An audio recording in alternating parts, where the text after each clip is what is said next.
जिम्मेदार कौन है, इस बात की पड़ताल करने के लिए आपको इंडिपेंडेंटली इन्वेस्टिगेशन करना चाहिए था, लेकिन आप शुरू से ही ये मान के चल रहे हो कि इस हिंसा का जिम्मेदार वर्कर्स है और वर्कर्स राइट के लिए लड़ने वाले एक्टिविस्ट हैं। आप ये अज्यूम करके कैसे चल सकते हो? आपका काम है फेयर इन्वेस्टिगेशन करना, लेकिन और इससे भी पहले पुलिस का काम ये था कि वो पूरे प्रोटेस्ट को रेगुलेट करती कायदे से। तो 10 साल से जो नोएडा के वर्कर्स का इंक्रीमेंट नहीं हुआ था, उसके लिए पुलिस को एक रेगुलेटर का काम करना चाहिए था और मालिकों पे ये दबाव बनाना चाहिए था कि इनके भाई वेजेस में इंक्रीमेंट हो। आज 10,000 11,000 में कोई गुजारा नहीं होता है। लेकिन आपको जान के ताज्जुब होगा कि एफआईआर नंबर 163 में पुलिस ने ये तक लिखा है कि वर्कर्स की जो डिमांड है वो अनकॉन्स्टिट्यूशनल और अनजस्टिफाइड है। एफआईआर नंबर 163 की वो लाइन आप यहां बोल्ड करके दिखा भी सकते हैं।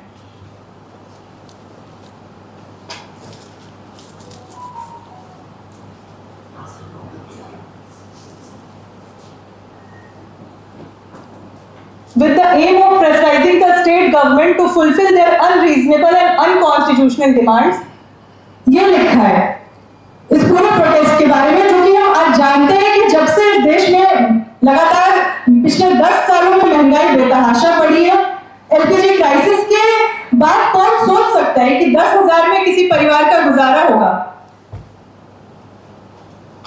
लेकिन आज इस बात को करने के लिए कायदे से तो देखिए सरकार इतनी मजदूरों की हितैषी थी तो उनको खुद ब खुद बढ़ा देना चाहिए था मजदूरों का वेतन, लेकिन पिछले 10 सालों में वो नहीं बढ़ाया गया। और जब सड़कों पर उतरते हैं मजदूर तो बेहद मामूली बढ़ोतरी कर दी जाती है।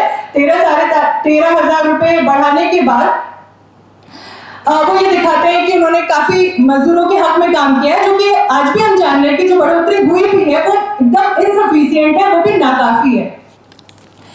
लेकिन सिर्फ इतना ही नहीं, इसके बाद पुलिस के पूरे रोल को जब क्वेश्चन किया जाता है इस इन्वेस्टिगेशन के दौरान, एक जुडिशियल मजिस्ट्रेट लेवल की एक कमेटी भी बनाई जाती है। उस मजिस्ट्रेट लेवल की कमेटी पहले ये अनाउंस करती है कि उनको कोई भी आकर हफ्ते भर के भीतर एविडेंस दे सकता है इस वायलेंस से रिलेटेड। कोई भी इंसान उनको साक्ष्य दे सकता है, वो साक्ष्य लेने के लिए तैयार है। साक्ष्य देने वाले की पहचान गुप्त रखी जाएगी। वो किसी भी तरह का साक्ष्य, चाहे वो वीडियो, ऑडियो, रिटन एविडेंस, कुछ भी आके दे सकता है। लेकिन आपको जान के हैरत होगी कि जब साक्ष्य लेकर लोग मजिस्ट्रेट के ऑफिस पहुंचते हैं तो वहां सीधे तौर पर उनसे कहा जाता है कि हम ये एक्सेप्ट नहीं कर सकते, हम ये साक्ष्य नहीं ले सकते। और कोई भी एविडेंस, किसी भी एविडेंस की रिसीविंग उनको नहीं दी जाती है। जिस व्हाट्सएप ग्रुप के बारे में पुलिस ये क्लेम करती है, एक व्हाट्सएप ग्रुप था रिचा ग्लोबल नोएडा, जिस व्हाट्सएप ग्रुप में आदित्य और रुपेश थे। और आप सब लोगों को पता भी होगा कि रुपेश ने उस व्हाट्सएप ग्रुप में कभी कोई मैसेज ही नहीं किया। आदित्य ने जो मैसेजेस उस ग्रुप में किए थे उस सिर्फ शांति की अपील की मैसेज है और अपने प्रोटेस्ट को आगे बहुत ही सही तरीके से चलाना है, बहुत ही डिसिप्लिन तरीके से चलाना है, क्योंकि हम एक वाजिब लड़ाई लड़ रहे हैं, ये बात की थी। उस व्हाट्सएप ग्रुप में पुलिस ने ये कहा कि उसमें कई भड़काऊ मैसेज हैं, कई ऐसे मैसेज हैं जिससे हिंसा भड़क सकती थी। उस व्हाट्सएप ग्रुप की पड़ताल करने पे हमें ये पता चला कि जो हिंसा की बात कर रहा है उस ग्रुप में, वो कोई और नहीं, वो पुलिस के लोग हैं। 2 हमें ऐसे नंबर मिले जिस नंबर से इस तरह के प्रोवोकेटिव मैसेजेस आए थे। एक ऑडियो मैसेज था जिस ऑडियो मैसेज में ये कहा जा रहा था कि मोदी आ रहा है, रोड जाम कर दो। जिस नंबर से वो मैसेज आया था वो नंबर डीसीपी विजय गुप्ता के ड्राइवर अनिल का था। अब ये सवाल ये उठता है कि वर्कर्स के ग्रुप में डीसीपी के ड्राइवर क्या कर रहा था और उसको आखिर ऐसे मैसेज करने की जरूरत क्यों पड़ी। दूसरा नंबर जिससे गाड़ियों के जलने के स्क्रीनशॉट्स शेयर किए जा रहे थे, उस नंबर की जब हमने पड़ताल की, वो number Noida phase 142 police station की एसआई बीना का नंबर था और वो 13 तारीख को वो सारे स्क्रीनशॉट्स ग्रुप में शेयर कर रही थी। जब ये पूरी बातचीत जब हमने पब्लिक किया, जब हमने प्रेस कॉन्फ्रेंस करके ये बात बताई, उसके बाद कई मीडिया चैनल्स ने इंडिपेंडेंटली भी इस पर काम किया और इस बात को साबित करने का काम किया कि उस दिन जो हिंसा हुई, क्योंकि कई लोगों ने ग्राउंड पर भी जाके वर्कर्स के इंटरव्यू लिए, आप कारवा का इंटरव्यू देख सकते हैं, आप बीबीसी का इंटरव्यू देख सकते हैं, उसमें वर्कर्स सीधा ये बात कर रहे हैं कि ये जो पूरी हिंसा हुई है उसको भड़काने के पीछे पुलिस का हाथ था। और मदरसन कंपनी में जो नाइट शिफ्ट थी, वो नाइट शिफ्ट खत्म होने के बाद वर्कर्स को बाहर नहीं आने दिया जा रहा था, लगातार उनसे बोला जा रहा था बाहर जाओगे काम करोगे। बाहर भी सुबह के शिफ्ट के वर्कर्स इकट्ठा हो रहे थे और काफी टेंशन क्रिएट करने का काम खुद पुलिस ने किया। जब ये सारी चीज हमने लोगों के सामने रखी और अलग अलग मीडिया चैनल्स ने रखी, तब पुलिस इसमें ये बताने की बजाय कि इसमें गलत क्या है, ये फैक्चुअली कहाँ गलत है, इसमें कुछ ऐसा नहीं बताया गया, लेकिन सीधे उन तमाम लोगों पे एफआईआर कर दी गई। जनसत्ता में ऐसा ही वीडियो इंटरव्यू किया था कुछ रिपोर्टर्स ने। आपको बता दें, जनसत्ता एक्सप्रेस ग्रुप पे यूपी पुलिस ने एफआईआर कर दी, लेकिन ये नहीं बताया कि उस वीडियो में क्या गलत है। क्या आज हम सही फैक्ट नहीं रख सकते?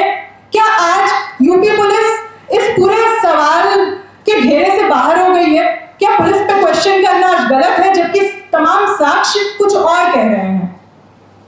जिन लोगों पे आपने हिंसा का आरोप लगाया है, उनकी ऐसी वीडियो मौजूद है कि वो शांति की अपील कर रहे हैं।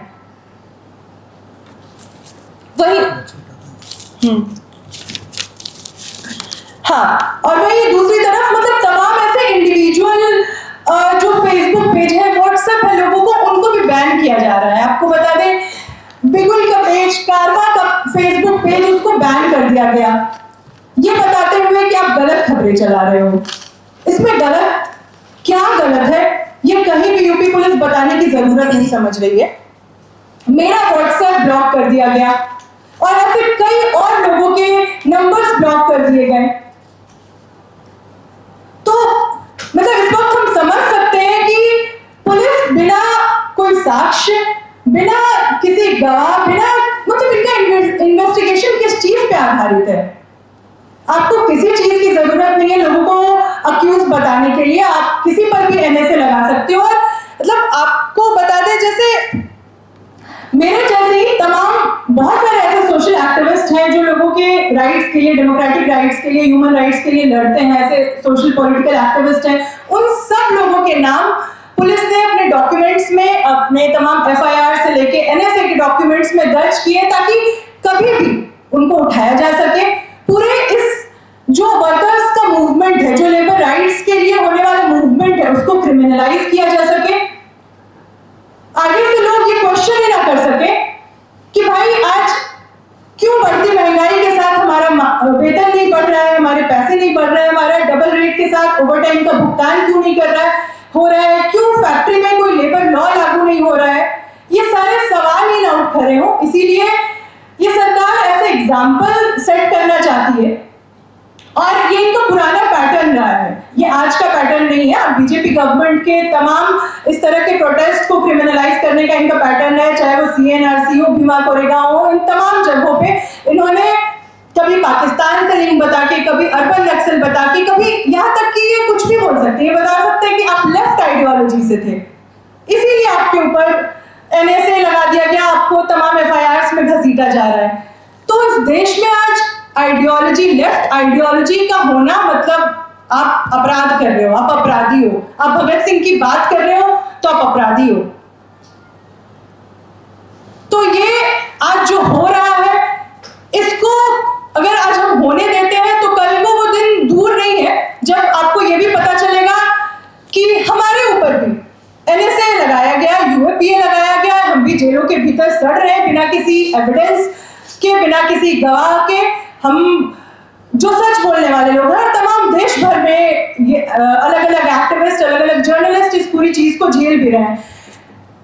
नोएडा के इस पूरे प्रोटेस्ट में जिन वर्कर्स को बंद किया गया, उन वर्कर्स को किस बिना पे उठाया गया उनको नहीं पता। 16 साल के बच्चों को, दो ऐसे लोग हैं जो 16 साल के छोटे बच्चे हैं, वो भी जेल में सड़ रहे हैं इस वक्त। उनके ऊपर क्या आरोप है पुलिस अब तक नहीं बता पा रही है। तो इस पूरी चीज को लेकर मतलब आज हम चाहते हैं कि इस पूरे मसले की सही से जांच होनी चाहिए। हमें यूपी पुलिस की जांच पे तो रत्ती भर भी भरोसा नहीं है, क्योंकि आप देख ही रहे हैं कि जो जो सवाल हमारे सामने आ रहे हैं, चाहे वो एनएसए लगाए जाना हो और उससे पहले भी जो तमाम कार्रवाइयां यूपी पुलिस द्वारा हुई है, वो कहीं से भी फेयर, कहीं से भी ट्रांसपेरेंट नहीं है। हम इस पूरे मामले की हाई लेवल जुडिशियल इंक्वायरी की मांग करते हैं और मांग करते हैं कि सही में जो हिंसा के पीछे जो लोग थे उनकी पड़ताल होनी चाहिए, उनको सजा होनी चाहिए, और जो पुलिस ऑफिसर्स इस पूरे मसले में जिन्होंने बेहद ही फर्जी तरीके से लोगों को इम्प्लिकेट करने का काम किया है, उनके खिलाफ लगातार जो लीगल कार्रवाइयां की है, उनके ऊपर भी सजा होनी चाहिए, उनको भी इस पूरी चीज का दोषी ठहराया जाना चाहिए।